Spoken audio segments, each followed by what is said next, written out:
All right, back again with a review from a company called Dievier. Hope I'm pronouncing that right. This boot here, just to let you know, they sent me this boot a little while ago. I didn't pay anything for it, so I'm gonna give you my review. They wanted the review, I'm gonna give it to you. But before we start, we're gonna go here with my cigar today, which is a Rocky Patel Vintage 1999. It's a Connecticut. I don't like it at all. I'm smoking it down. I don't like it. I can be honest, man, which that's what I do. I've never liked anything Rocky Patel made. Now, I don't think I've had them all, but I'm very hesitant to purchase a Rocky Patel stick because everything I've had is I don't like. I don't know if they just market it well or the name sounds well. I've actually met him, and I told him I haven't found a stick I liked from them. Beauty of it is, hey man, there's plenty of other companies out. You just keep trying until you find it. But I am really not a fan of this. I've smoked it down, but I'm pretty much done with this. I'll probably let it ash out and be done. It has a bittery taste to it. It doesn't have any good notes to it. And it's a Connecticut, so it's not real strong. But it's not good. It's a typical Rocky Patel cigar for me. Now, you guys might love it. I don't like it. It's nothing to it. It's kind of bittery. Yeah, I'm not a fan of this. I'm really not a fan of Rocky Patel. I know a lot of people are. I don't know if it's because of the price. I've had cheaper cigars that taste great. And I'm that guy, like, smoke what you like. I don't give a lot of tasting notes because I might taste cinnamon and you might taste hay. So, yeah, I'm not a fan of this stick. So, we'll keep it short and funky. All right, back to the Dievier boots. Again, these boots were sent to me, and the company went out of business, but they were sent to me. And again, didn't have time to get to them because I was out the country and I came back, and they were out of business. So anyway, let me get into it real quickly. I'm not gonna hold you guys long on this. It's a MocToe style, as you see. This boot is extremely comfortable. It's almost like a sneaker, man. I actually took a picture in it.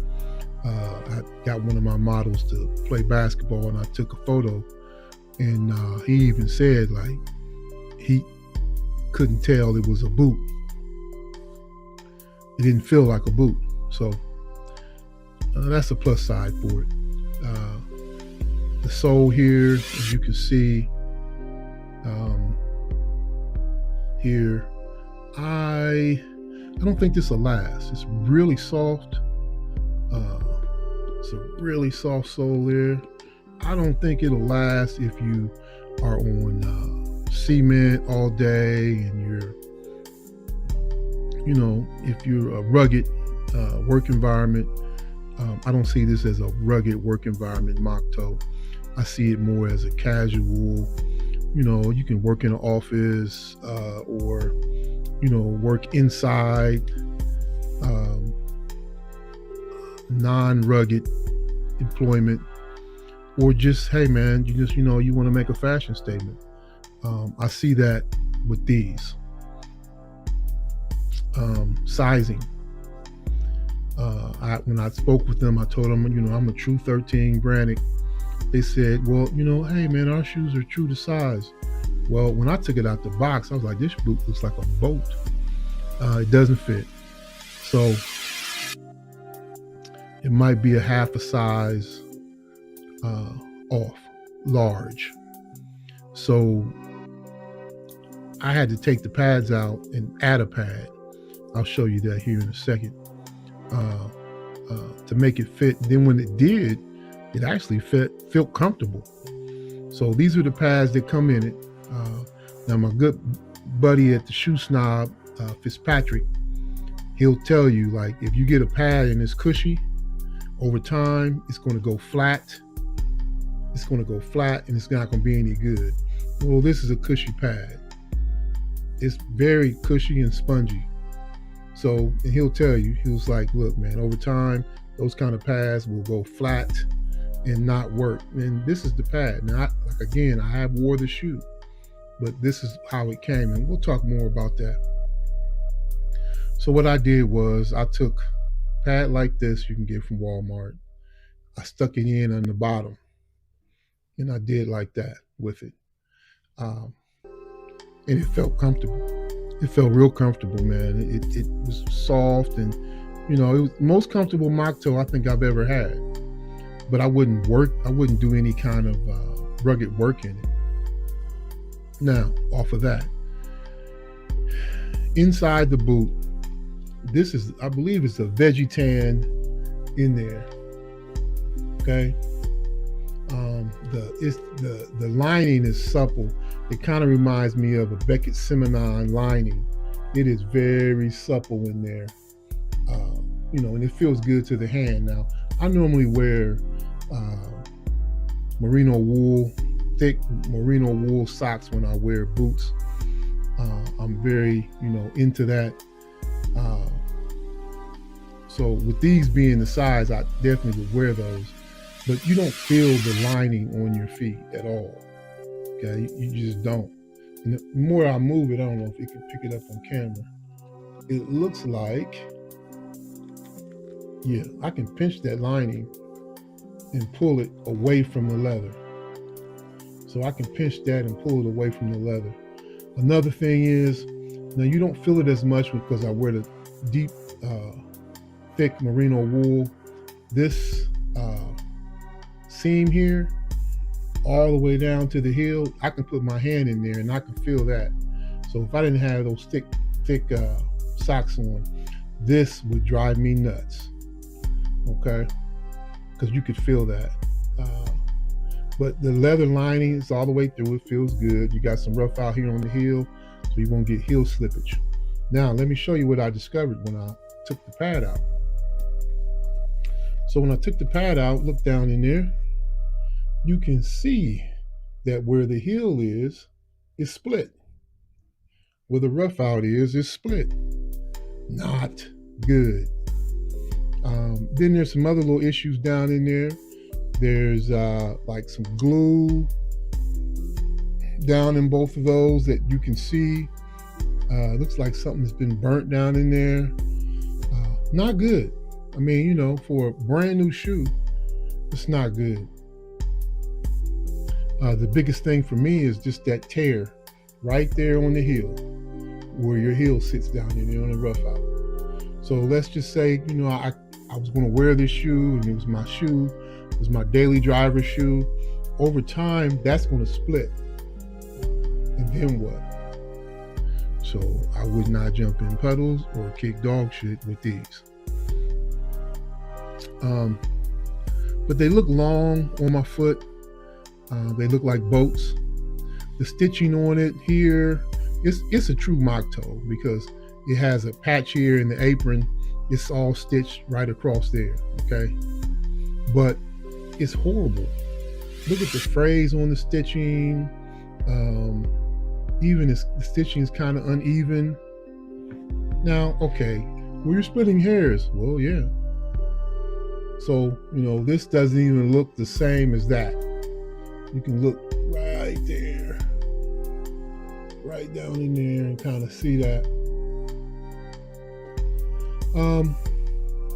Now they're dirty because I wore them. I wore them for a good 4 or 5 days before I can give a good review. The sole here, this is a vegetan. It's untreated. So if I were to wear these often, I would take some like Venetian shoe care and put on here shoe conditioner and then hit it with wax just to keep that condition and protect it. That I would do. Now it's a 360-degree welt. The stitching on the welt is all uneven. I mean, I got some hand welded shoes. that the stitching is better, way better than these. And even if you look right here, look at that.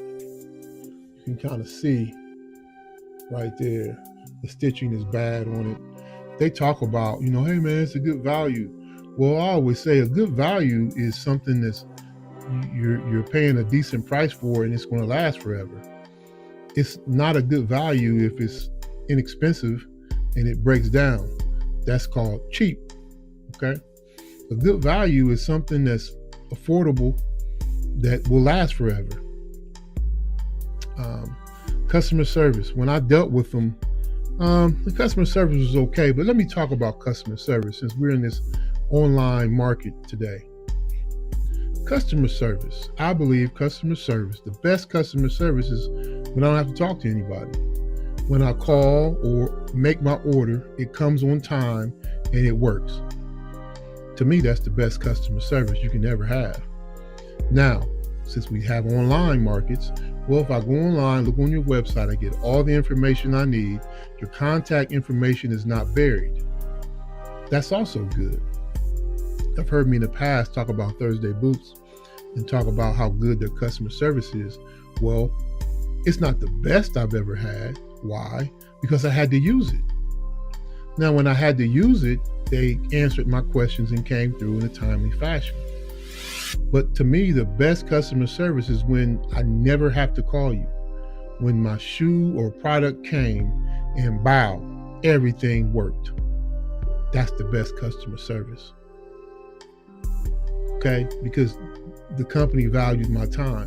I don't really want to call, email, wait for it, and have to be out at dinner. And then, they're contacting me. Hold on, give me a second. Let me talk to them, because if I don't talk to them now, they'll be closed in a half an hour and I got to wait till tomorrow. Or I'm at work, and some people at work, they can't get to their phones. So the best customer service is, they sent it, done.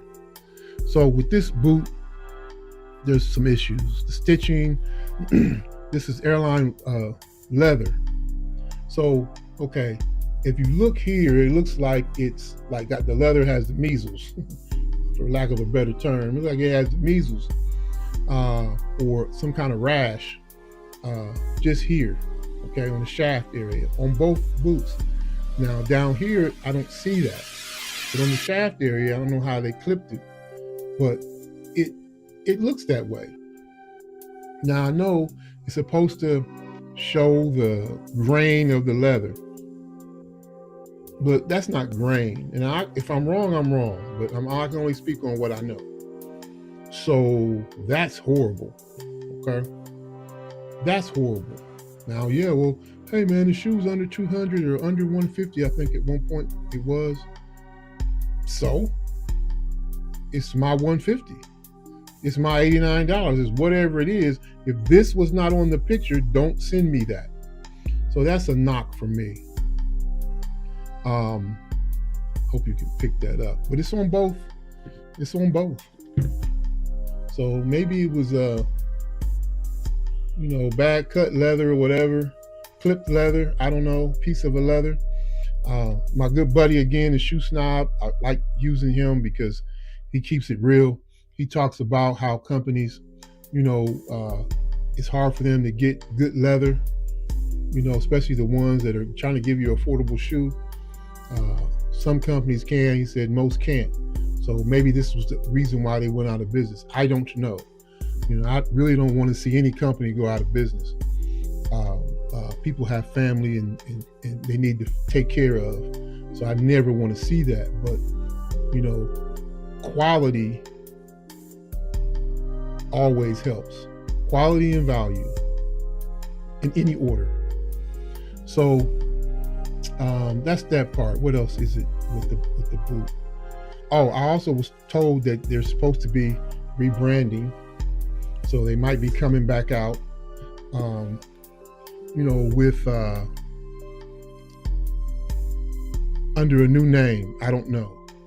So let me show you this here. It's a tall boot. Sometimes you can't pick it up on camera. I know I've ordered some boots. I was like, man, I didn't know it was that tall. Let's go from here. So as you can see here, from the top to the bottom, it's about 8 3/4. If I just want to go from here to here, it's about 7. Okay, so it's a tall boot now. Yep, see that? If you like tall boots, I think it's cool. One thing I do like, I don't like the pull tab, especially on boots that are high like this. So you know how you sit down and catch your pants leg. They do have one where the pull tab, it doesn't hook up, it stays down here, which I like that. You can just put your finger in. But I never use the pull tabs, man. I never use it. I'm a shoe tree guy. A shoehorn guy. So I always use shoe horns, man. When I travel, I take the little small one with me, the bone ones, and I use shoe horns. To save your shoe and not get that kind of stuff down in there, which came with it. I didn't do that. So, yeah, man, this is a no for me. Comfortable wise, yes. I do like the black bottom. Some MocToes, you got the big, thick white bottom.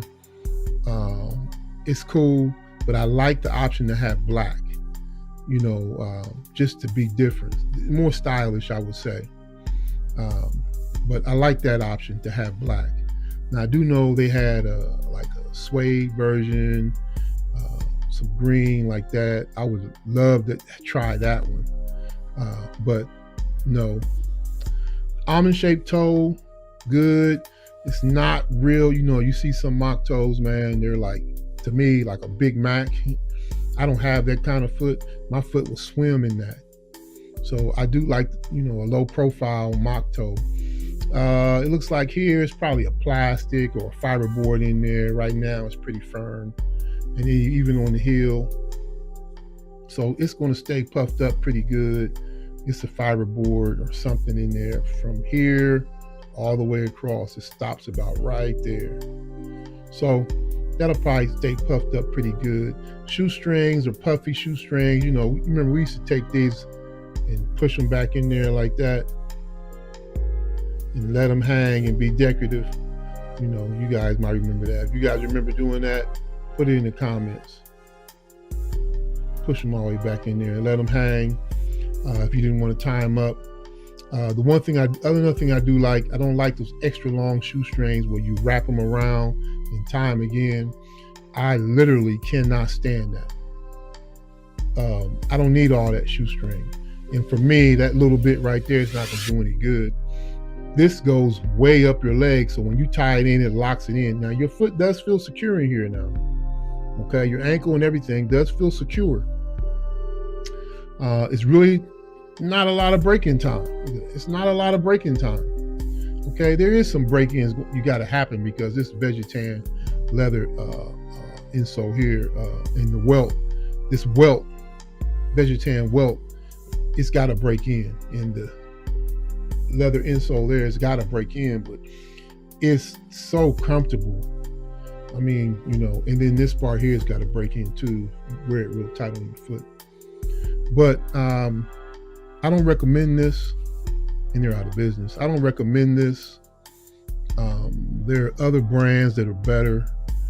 Even if you just wanted a casual look with a MocToe, there's a company that I've been dealing with, man, named Blackbird. They have some fabulous, casual MocToes, and their leather is really nice too. But yeah, this is a no. The pads on them, there wasn't even good. The QC, the quality control is horrible. In my opinion now. Hopefully it was just on mine. But again, they're out of business. But the quality control is horrible. This is a no for me. No, because of the leather is something's wrong, like a measles or whatever's in that. The stitching is bad. Their quality control didn't pick up on the frame or any of that. And it could have been they were going out like, hey man, we know we're going out. We haven't told anybody yet. Let's just send him these shoes. And that could have been it. I don't know. I hope not.